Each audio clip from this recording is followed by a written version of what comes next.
Okay, everyone, we've made it. What an amazing day. There's been so much great content today, and this is the last session, so I will not stay in your way too long.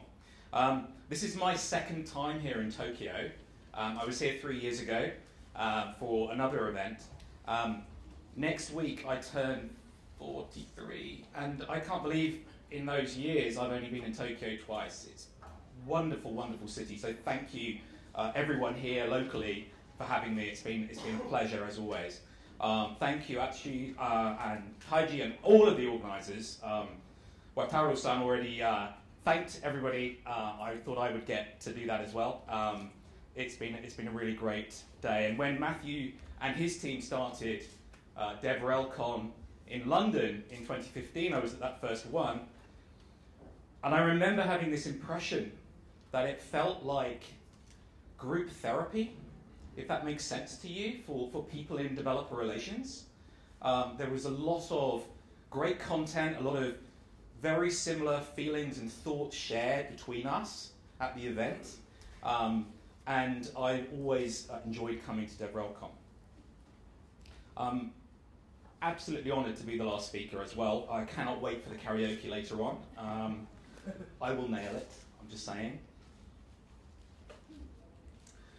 So I wanted to talk a little bit about change and careers in developer relations. Matthew spoke earlier and said, that this is still an evolving area, and it's definitely matured over the recent years. Talking of change, the last time I spoke at DevRelCon was in London in 2016, and at that time I was also working for Twitter. But everything has changed in my life since then. Some of you in the audience who I used to work with will know that at that time we had a mobile SDK called Fabric. I talked about that, and then about a month later Twitter sold Fabric to Google, and I felt a bit silly. But things do change. As Kakuzo here is saying, the art of life lies in constant readjustment. We need to adapt all the time. So we've been here all day at an event about developer relations. How are we feeling? People think this has been useful? It's been good content? People feel like they've learned things, and it's been maybe a little bit sharing, group therapy, like I said. Just out of interest, and I'm going to ask some of you to put your hands up. Just get the blood flowing again towards the end of the day. So, how many of you have been doing this developer relations thing for more than 2 years? Okay, it's actually a really small number, and more than 8 years? No? Gotcha. 10 years. 10 years. I've been doing this for 10 years, and I can't really believe it. I'll tell you a little bit about that in a moment. And how many of us have got to the end of the working day and felt a little bit like this? Or even got to the midday, or maybe even before you've even had your first cup of coffee in the morning, you're reading your emails, you're looking at your developer forums, and you're just angry, right? It's quite common. We've all been there. So I'm Andy. Right now I work at Twitter. I've been working at Twitter in the end of this month for 5 years, which is my second longest with one company, which I'm very happy about. You heard from Dan earlier. He came and did a short speech on stage. I'm also here with my co-workers, John and Shohei, who are partner engineers here in the Tokyo office. And I was at the DevRel meetup in English on Wednesday night, and I noticed that some of the speakers introduced themselves and then introduced their nicknames. So Taiji's already said, my nickname is Pipes, you can call me Pipes. The office manager in our London office nicknamed me Pipes, and it's the least offensive nickname I've ever had, so I stuck with it. And I've been doing DevRel in different contexts now for about 10 years. I started off at IBM. I was at IBM for 10 years. At the end of that period, I started working with a technology called MQTT, which is an Internet of Things protocol. I was kind of an unofficial developer relations person then, and then I was hired by a very nice gentleman into VMware to be the first developer advocate for a technology called Cloud Foundry. So I was with them for a couple of years. And then I got hired to work at Twitter, and I'm now the global lead for developer advocacy here. So let's talk about change.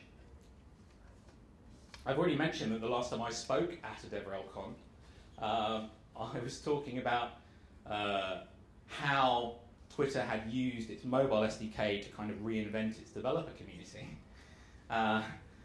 And that's gone away now. So I've had to change. I've had to adapt. I've had to do some different things for the last few years. Almost all of my team that I worked with at that time have moved on from the company since then, which I'm very sad about, but things change. And Twitter's APIs and Twitter's strategy has also changed very significantly. So it's a whole new world, and if you come to karaoke later, I will sing that for you, and Melinda may accompany me because she did in London and it was really fun. Another expression in English, when my build builds, is shit happens, right? So who here remembers when Apple had already brought out the iPhone and the iPad, and we were getting used to scrolling with our fingers on the iPad screen, and then they brought out the next version of the Mac operating system, and they changed the way the trackpad worked. And you had to push up on the trackpad to scroll now instead of pulling down on the trackpad to scroll. And my wife immediately went into the settings and changed it back to the way it was. The thing is that Steve Jobs wasn't very well known for changing his mind. He was kind of bloody-minded, as we say in English. He was kind of stubborn. So I just kind of thought, you know what? If this is the way things work now, then I need to learn that, and I'm just going to go do it. So let's talk about some things that might change for you as you go through a career in developer relations. And I've split this into 4 sections. Platform, we have strategy, community, and role.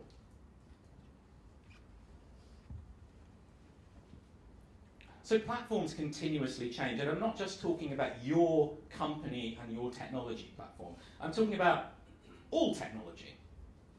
So when I started out at developer relations when I was at IBM 10 years ago, platform as a service, which was then later, in my sense, became Cloud Foundry and Heroku and other things, it didn't exist. That's just 10 years ago. I then joined VMware and Pivotal to work on Cloud Foundry. Cloud Foundry at the time was mostly written in Ruby. And then they rewrote it into this new language, which also didn't exist before, called Go from Google. So I was constantly having to learn things. Containers, Kubernetes, Docker, all of that stuff didn't exist when I was starting out in this industry. I've had to learn all of that stuff. New things get invented all the time. How many of you have, in the last 5 years, picked up a brand new programming language that you've never tried before? Or maybe it has just been invented, Rust or Crystal or something interesting and new, which you get that urge to try and you learn and you get excited by, but it didn't exist a few years ago. And that's going to keep happening. You know, this is not going to stop. We're not just going to say, all right, we've got one programming language, one platform, and let's just stick with it. Because if we do, then we cease to evolve. We cease to learn. So if you're in developer relations, you're going to need to keep up. I mean, I said to you earlier that I'm in my 40s, and I'm thinking about, you know, I often joke in my head about, you know, trying to keep up with the kids. And I don't mean that in a rude or derogatory way about younger developers. It's just that I need to keep up, because They want to learn from me. That's what my job is, to help them to learn. And I need to speak to them in a context that makes sense today.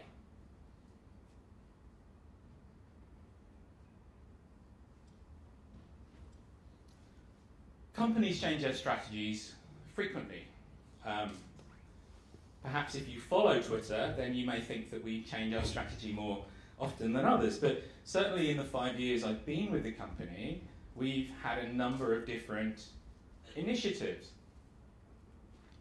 So we've gone from having a standard public API to then going massively in on mobile with our Fabric SDK. We sold that to Google. And then we're heavily interested and invested in our data API and our platform there.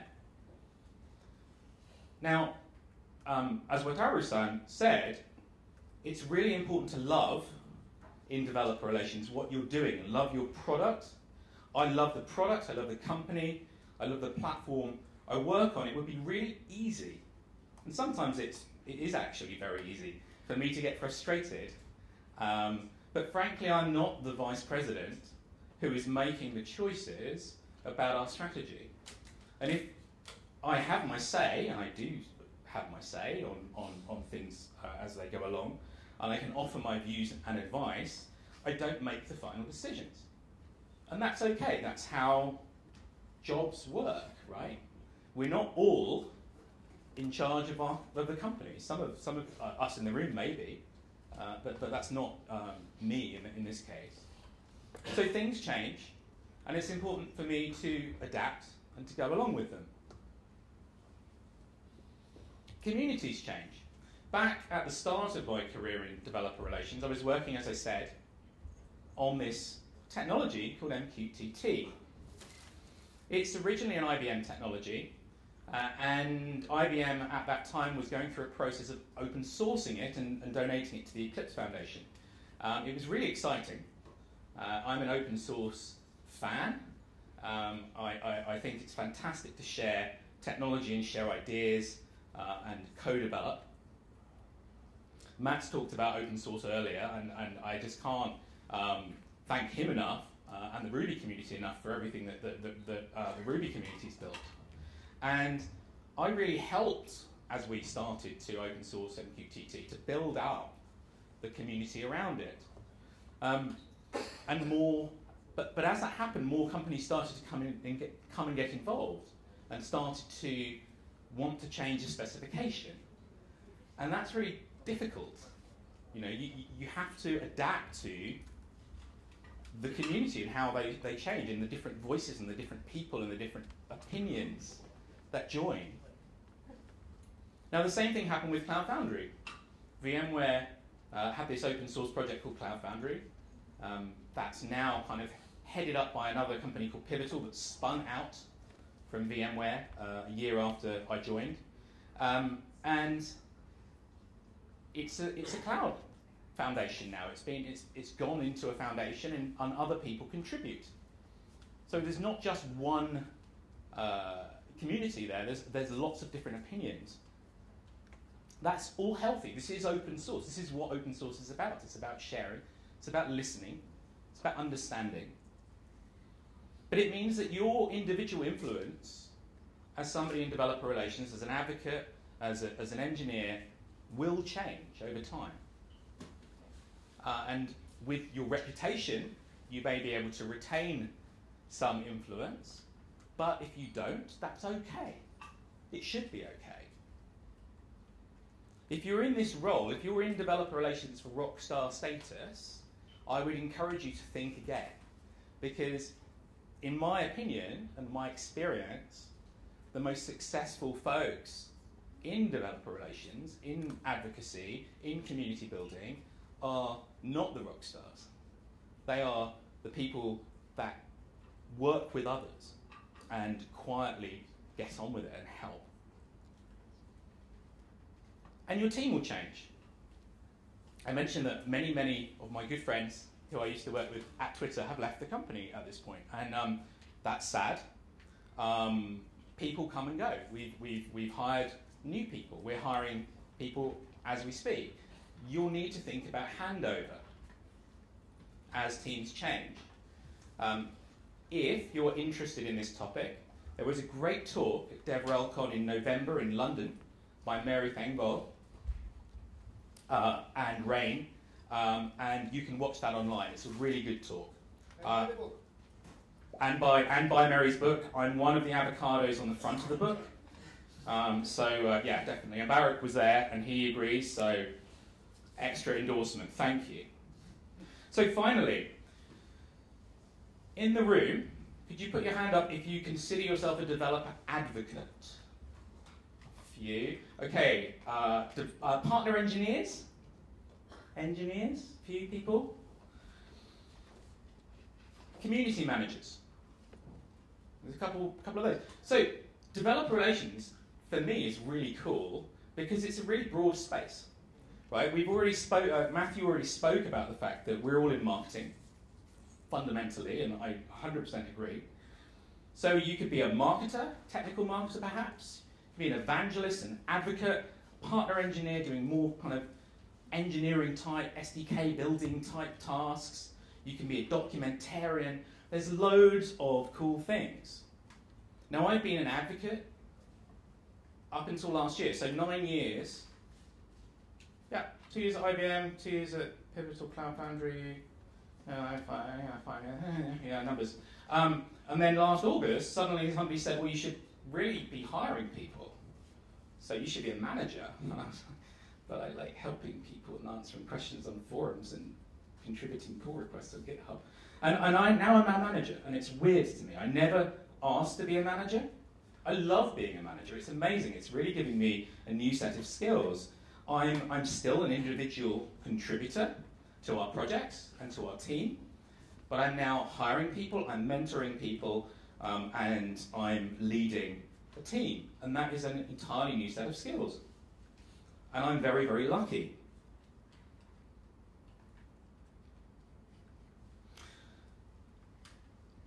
In my experience coming to DevRelCon, each year I've heard some great talks about how to handle burnout, how to avoid burnout, and fundamentally the answer to that is take some time off. I wanted to talk about change because it contributes to burnout. If you resist the change that is happening around you, in your organization, in your career, in the technology that you love, you will just get frustrated. Now, this is not unique to developer relations, but I wanted to talk about some of the different dimensions that do affect us as people in this industry. I hope that you go away from my talk today thinking that's the anti-burnout talk, okay? This isn't like, the solution to burnout. It's just a way of understanding that change happens. We love, as advocates and evangelists, we love our products and our platforms. As Wataru-san said, this is important. This is why we're successful, how we can be the most successful, how we can communicate with passion to our communities. And I am as guilty as anyone at loving my product and my platform too much sometimes. And when somebody criticizes it, I sometimes get really upset. And that's hard, and that contributes to burnout. Loving our thing, the thing we work on too much, can contribute to that. If you're not prepared to move with the change, in my opinion, the end result can be deep unhappiness. I want to end just by talking about this beautiful vision. There is so much opportunity in our industry, in developer relations. From marketing to evangelism to engineering, this is really an exciting time to be in this industry. There's a lot to talk about. There's a lot that has changed in the time that I've been doing this job.